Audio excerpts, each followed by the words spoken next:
Hi, Amber. Hello, Jen. Hey, I'm excited. What are we talking about today?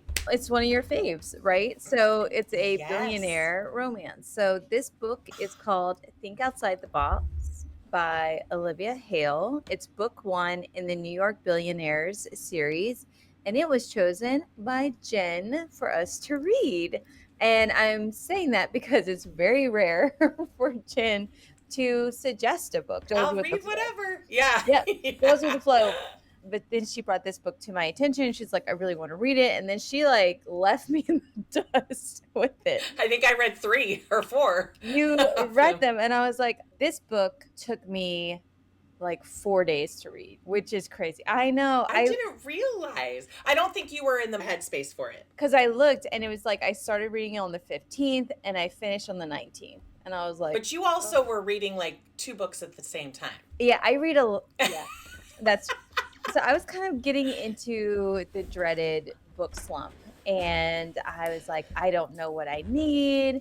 And she's like, billionaire rom-com. And I was like, it's not that. But Well, it's my yes, turn. it's your turn.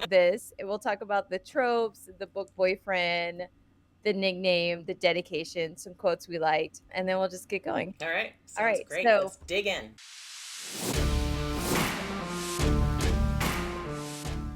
Welcome to Morally Gray Babes. We're your hosts, Jen and Amber, two unapologetic book addicts diving deep into the steamiest reads, hottest book boyfriends, and those spicy moments that make you blush. Amber here, and we're not just here to talk plot twists and character arcs. We're breaking down everything from our favorite quotes to the spice levels that really bring the heat. Expect a lot of laughs, a little cussing, and some seriously hot takes. Whether we're gushing over fictional men or dishing out the truth on what books deserve the hype, nothing is off limits. So buckle up, Buttercup, and get ready for real, raw, and totally unfiltered book talk.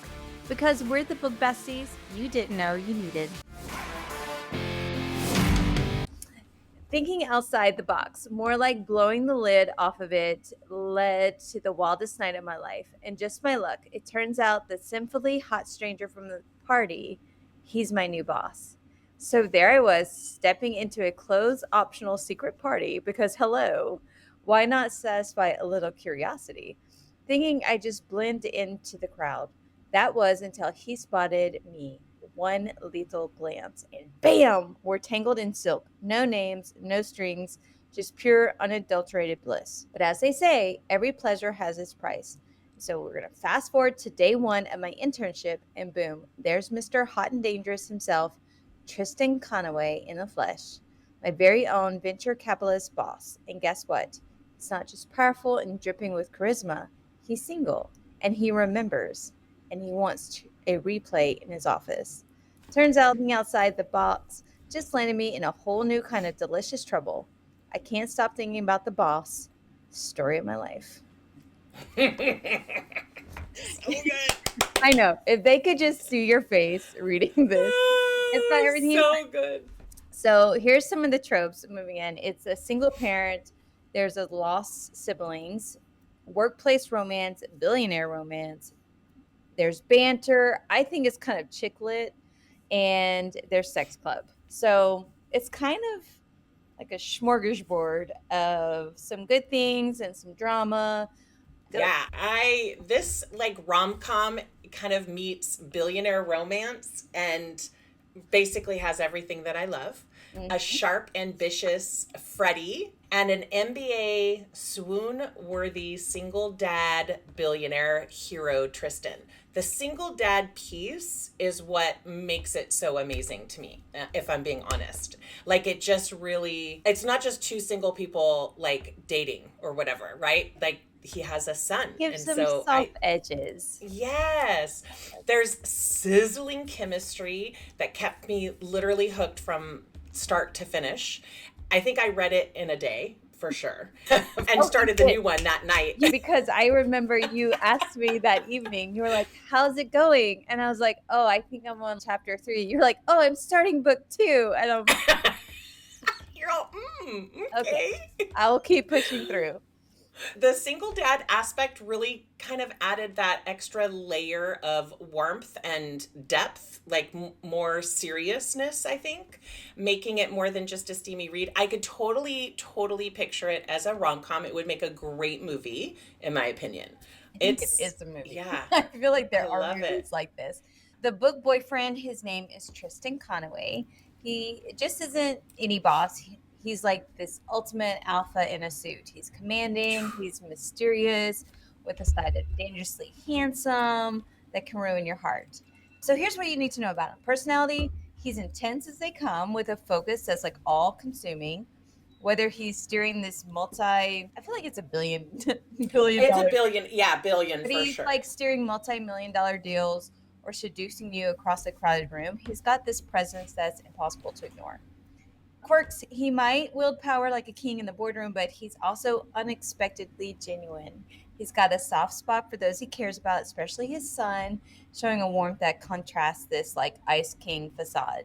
This series is centered around each person in this kind of like Of this guy group, investing group. investing group. But they're like four bros, right? They're four. Total bros. They take over companies and rebirth them and bring life back into them and like venture capital, And then sell them off. right? Like, And then yeah. sell them off. And so he can't really get close to a lot of people at work because he's having to downsize, he's having to bring new people in, he's having to change the structure. So he's not really like seen as this really great, like he's a great person and he's doing good for the company. No one knows him as a person. They only know him Exactly. as the boss. And so they're kind of timid around him, but they see that he's doing great things, right? So sometimes they're walking on eggshells. Sometimes they're like, oh no, he's actually fantastic. So I think it's hard for those guys in that little bro club. I agree.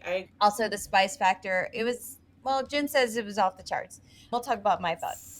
Spice? No, not Okay. for spice. Well, I think it was the sexual tension that was off yes. the charts for me. And he doesn't do anything by half. So when he loves, it's with passion, fierce enough to burn like right through the pages. So if you have like a thing for powerful men with heart and heat to spare, I feel like Tristan will become your favorite reasons to stay up all night reading this. Yeah, absolutely.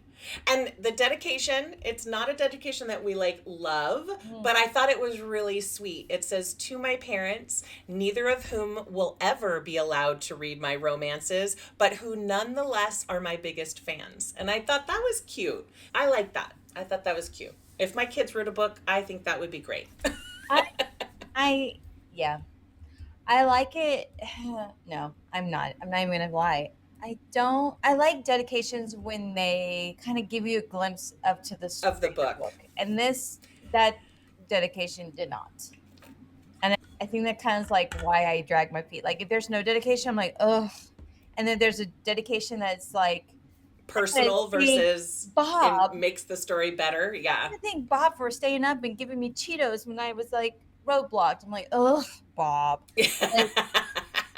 I want like a juicy, and I want the dedication to be for the readers, right? I want it to be for the readers that need that escapism. So anyway, blah.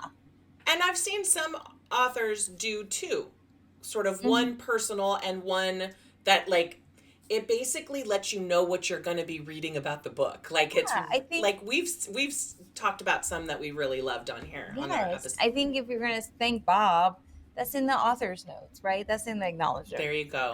Anyway, there you go. Let's keep going. So one of the things I liked about this book was the nickname, and Tristan called Freddie straight-laced. And I didn't even remember that. What? It was like a big joke throughout the whole book. Nope. Read it. Did not. Probably read it too fast, if I'm being honest. And I want to say he called her something more lovingly towards the end, like beautiful or something, but she didn't like straight-laced at first, mainly because their meet cute was at a... Yes, that's right. No, now I remember. Sure. Because she was not very comfortable at the sex club. Yes. He calls her straight-laced, and I thought it was really cute because they met at a sex club, and as Jen mentioned, I don't know if it was off camera, but she was very timid. She didn't want to be there, and she was kind of rigid. She didn't know the rules. So She was uncomfortable. She was like, whoa. Well, it was her first time, right? Yeah. It was her first time. He called her straight laced, and I thought it was so. It was perfect. It was perfect. It was perfect. So I have some quotes, but I would, if you don't care, do you want to talk about what we liked and what notes? Because I have like rapid fire, like 6 things. Yeah, mine are it's pretty short compared to how I normally add things. I know. I think I've got 6. Because you read it so fast. Probably. So that's when I really love a book, actually, when I have less quotes. Yeah, because you read so fast. Yes, I can see that for you. Okay, so let's just elephant in the room. I'm not nearly a fan of billionaire romances as Jen is. So here's my thoughts of this book in like rapid fire session. And then Jen's going to spew all the things she loved. So 1, I felt like it was predictable in all the ways. Girl moves. I mean, that's rom-coms. Hey, yes. Rapid fire session, Jen. There means no interruption. It's so good, though. Okay. Yes. Okay. I got 6 scenes. And then you could talk. But I thought it was very predictable in all the ways. Girl moves to new city. Boy meets girl at sex club. Spice ensues. Girl meets boy at work. Oh no, my boss. Should we? Shouldn't we? We do. We can't. Steps back. Comes together at the end. Like, that was the book. I did enjoy the intensity in which Tristan wanted Freddie and how Freddie came to the conclusion of what she truly wanted. I loved that. The sex club was a nice meet cute. Right? I thought it was very enjoyable. However, it wasn't really played up that well throughout the book. It was kind of like, maybe 1.5 done and thing. Like, I was kind of sad that there wasn't more about that in the book, since it was such a huge part. I like how you're biting your tongue not to say anything.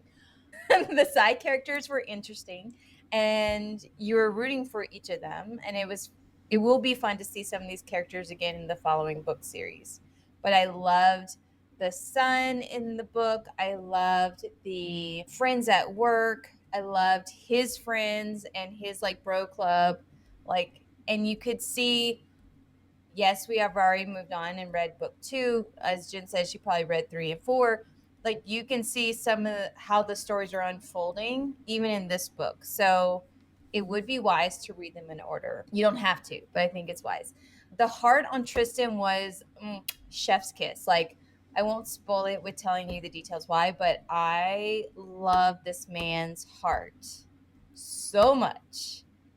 And I feel like in books you can always feel that third act drama coming. And this, although it was present, was a bit of a molehill and not a mountain, which I appreciated. So those are my rapid fire notes. Jen, unclench your jaw and say your thoughts. I love billionaire rom-com-y books. I feel like I read... Can I ask you dark? Yeah. What makes you love billionaire romances? So yeah, I love reading all kinds of books. So I love fantasy. I love dark romance. I love the stalkery ones. I love them all.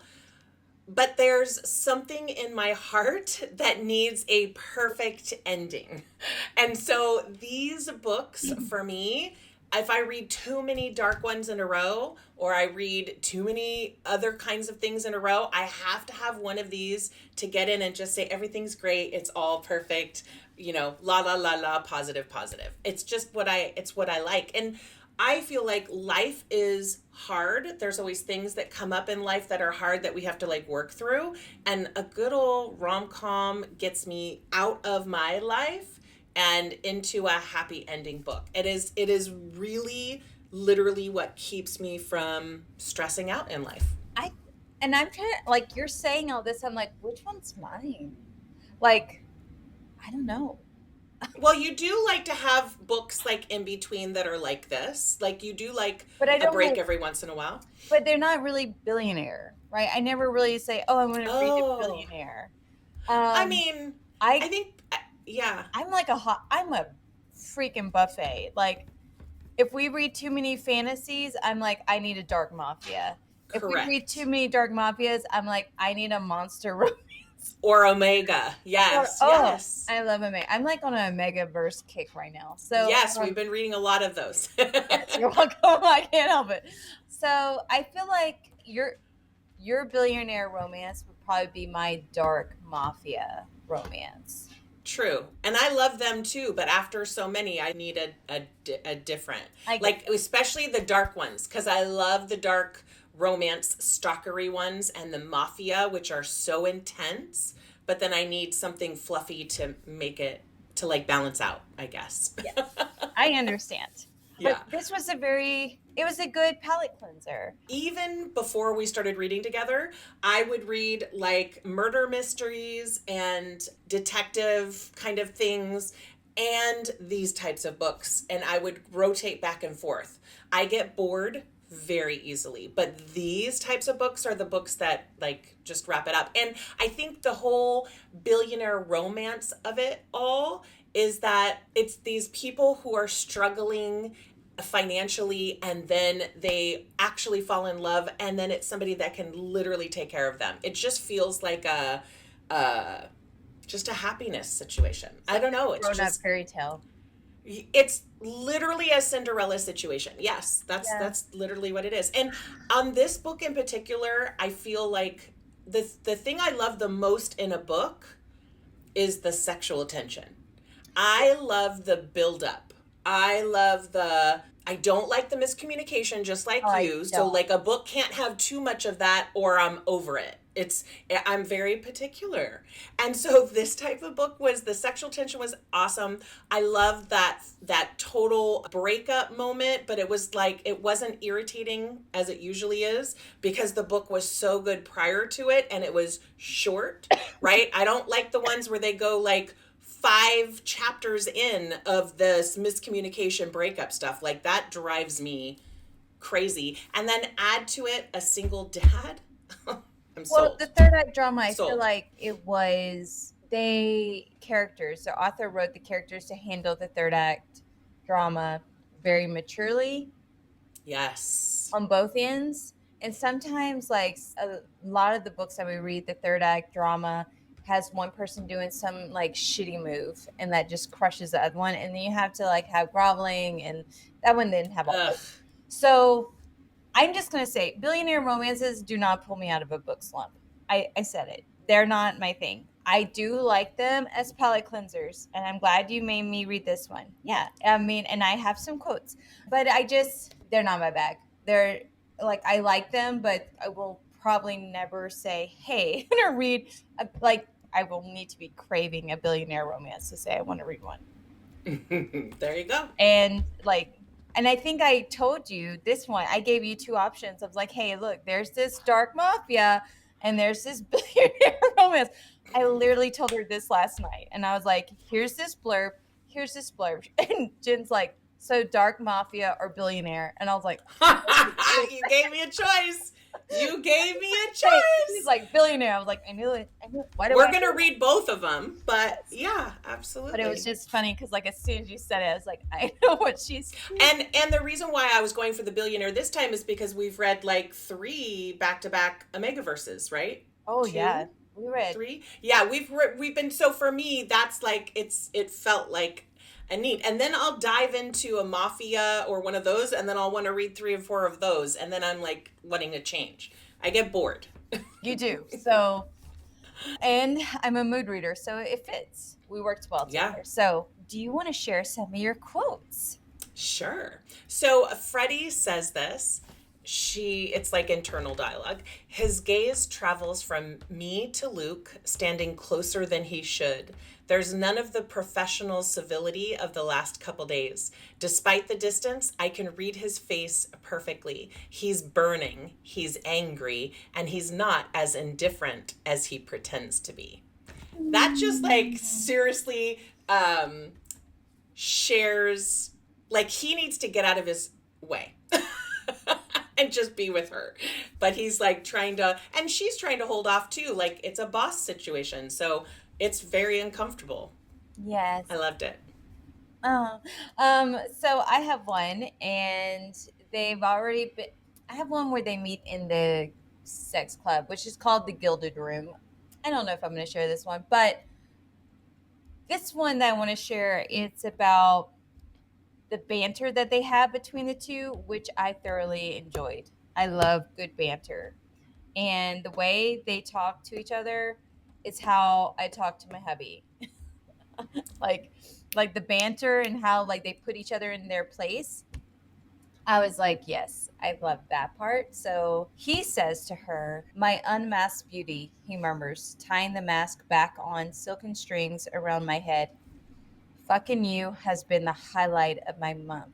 "How wait," I say. "It was only the highlight of my week." I just thought it was so good. Like, because obviously she's infatuated with him, right? She's like, they know who they are to each other at this point. They go back to the gilded room. And it was just, I don't know. I loved it.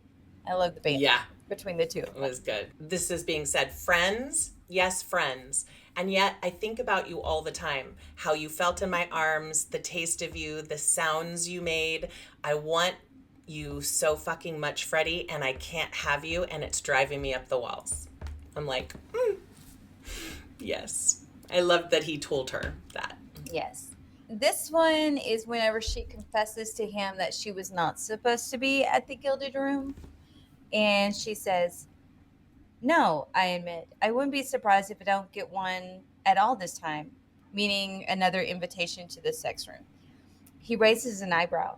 "And why is that?" "I might have done something that's slightly against the rules." "What's this, straight-laced? Tell me." "Well, technically speaking, the invitation I received last time was addressed to the former tenant." A smile spreads across his lips. "Frederica Bilson." "I went, I saw, I conquered." "It's came," he corrects. "I came, I saw, I conquered. And you most certainly came." Bury my head in my hands, unable to look at him. Thank God we're the only ones in the deli. Christ, Tristan. Like, I like that. I like that banter. I just do. It's that the sexual banter is I get the chills. It's like my favorite part. Okay, off. I tell him, my hands moving across the expanse of his chest. I need to touch his skin. Tristan sits back on his knees and tears the shirt off in one smooth motion, not bothering with the buttons. "Freddie," he says hoarsely, hands digging into my thighs. "I need you too much to go slow." I reach for the zipper on the side of my dress. "You think I'd let you go slow?" His hands linger on my ankles over the straps that keep my heels in place, and he says, "These stay on." Ooh. Yes, You're so please. giddy. You're like a kid in a candy shop. It's so funny. I love it. And so this one talks about how he sees her. And Freddie, I feel like most of the female main characters that we read about, they never see how beautiful they are. And it's a little heartbreaking. I think we said that on the podcast before. So she again doesn't see that. So he says, "I'm glad you're making friends in the city."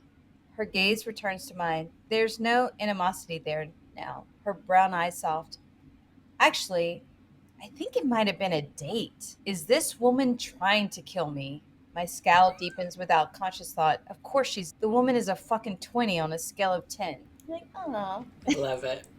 I love it. I just love it so much. Okay, so this one, he's talking to his son. "She's really nice." "I think so too." "She's your friend, right?" I nod. "Yes." He gives me a solemn two-eyed wink, not yet having mastered the art of using one eye only to wink. "I get it, Dad. You want to become her best friend first, before you tell her you like her." My mouth opens, my brain drawing a blank. He's using my own words against me, clever kid. "But you have to talk a bit more," he advises me, dropping my sleeve. "You were too quiet." With the starting revelation that my kid just gave me advice about women, I follow him down the street, wondering if the world has completely turned on its head.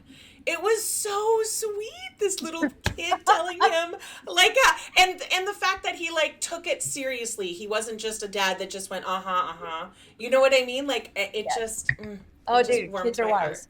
So, Yeah. Oh, yeah. Okay. "From where I stand, you've done a pretty good job with everything, Tristan," she murmurs. "Things don't need to be perfect to be worth doing." That quote I love that quote. That's one of my favorite quotes of a book in the last couple months. Things don't need to be perfect to be worth doing. I feel that deeply. Okay, so I'm going to say one more. This is my last one. I wasn't going to say it, but it's it. So when they meet in the Gilded Room and they don't know who they are at all, right? He hasn't called her straight lace just yet. They literally, it's first interactions. And he says to her, you know, I keep trying to figure out if you got into the Gilded Room because of your brains or your beauty, and it's damn difficult to decide. It has to be one or the other, she said. Like, I like that too. Yeah, the women are invited either for their brains or their beauty, which that whole thing pisses me off a little bit, but I love that he thought it could be either for her. That was like that's like a compliment. Yeah.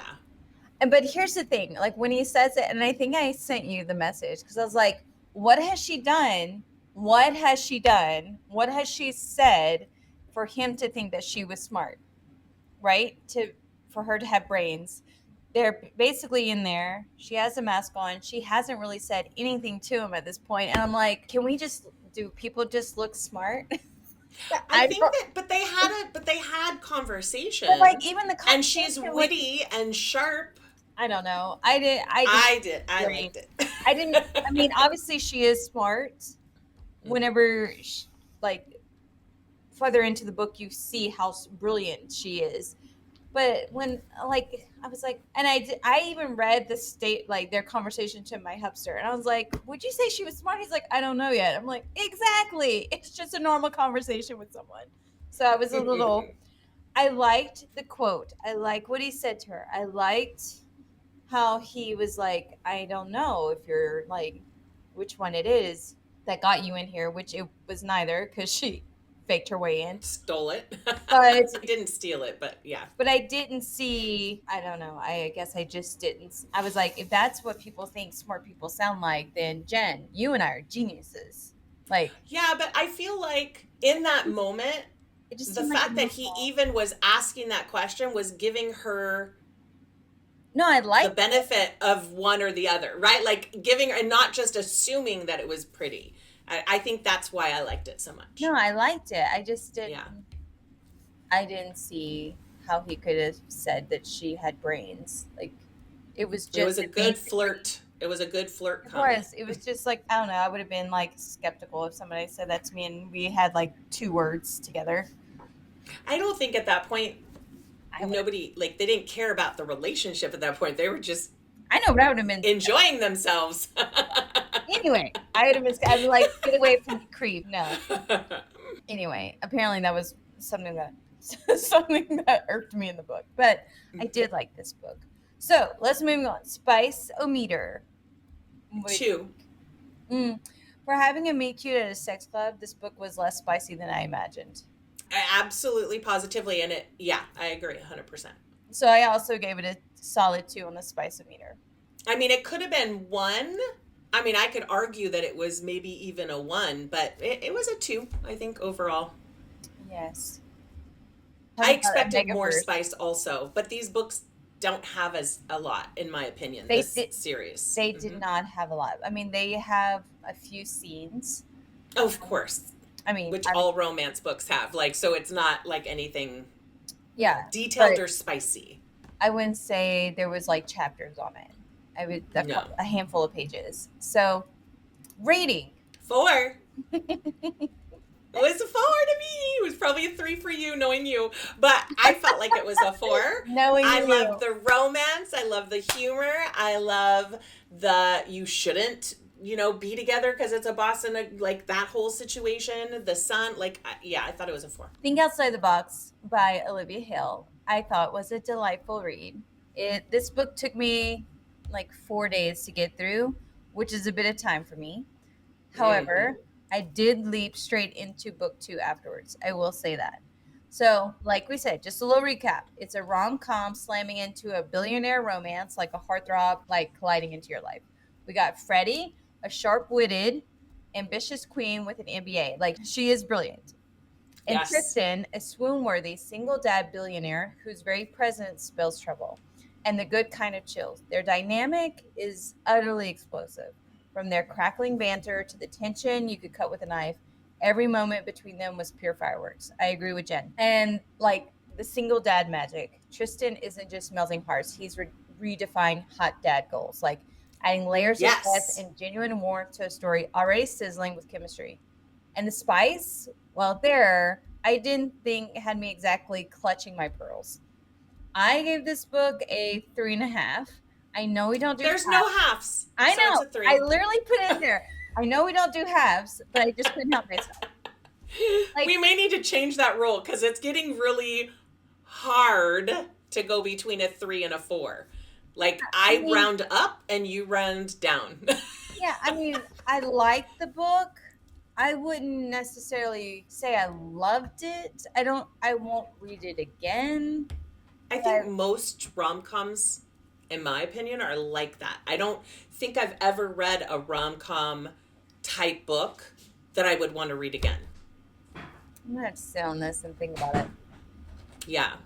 I don't know. I mean, I liked it. Did I love it? But I loved it more. I don't know. It's a 3.5. You just kind of Yeah. deal with it, Jen. It's a 3.5. So I feel like if you find yourself craving this, like a billionaire workplace romance that packs humor, heart, and a smidge of heat, this is a book for you. There you go. Awesome. Thanks for tuning in, babes. If you loved hanging out with us today, don't forget to check the show notes for all the juicy details and links. You can also discover your next book boyfriend with our epic quiz, which is linked in our show notes. And of course, follow us for more spicy reads, hot takes, and unfiltered fun. Until next time, stay morally gray. Bye.